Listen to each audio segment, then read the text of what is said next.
تشهي السر هالبجاردنين تركيا نها قال مال بدري Yani o helbijartın taybeti ve deme va helbijartına daviye kelecanek pır mezin çekiri mümkün guherandinin zor baş çebebin zanı.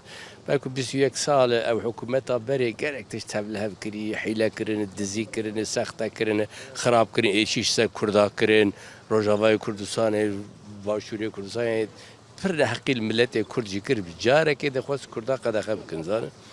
Evanê nû dixwazin wekî demokrasiya ke bînin, heqûqê insana biparêzin di her warî de, heger guhrandirek çêbibe pir baş e, belem millet têra xwe gelo şiyare dikane bi wê guhertinê çêbike, ew e pirs e.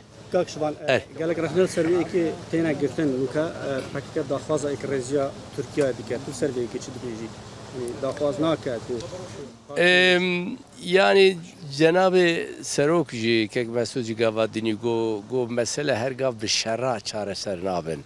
Lazım mirov rêçe aştiye jî tiştare bibînin.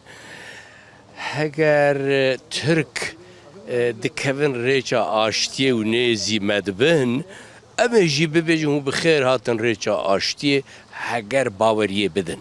Lê heta vê gavê bawerî nedanime, Kurd jî gerek di her hêlê de amade bin. Zanê. Eger baweriya çêbû baweriya aştiye ser û ser çav, em jî amade ne jêre çimane. Bes em bu Tirka hevdin nekujin. Bilam dost bin, birader bin. Herin, werin, pêk ve bixebitin, ticareti. Ha Kurdistan binî müzek azad e.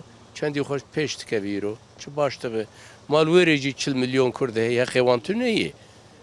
Yani ew hikûmeta ne tenê hikûmet dewlet bi xwe bingehî yani zagonên bingehiya dewletê gelek xirabin ku qedexetî her danîne li ser mafê milleta zanê ew e xirab gerek ji kok de bête guhertin ew e zor girîng e. كاي ورا نتشوي ولاتي خو باجري خو Xwedê 2013 çûm şevekê man poşman bûm vegeriyam.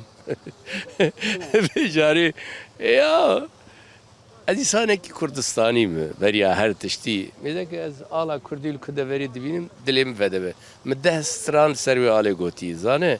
Ez derim her derê tije alê Tirkan her tişt Tirkiyê li gorê Tirkayê.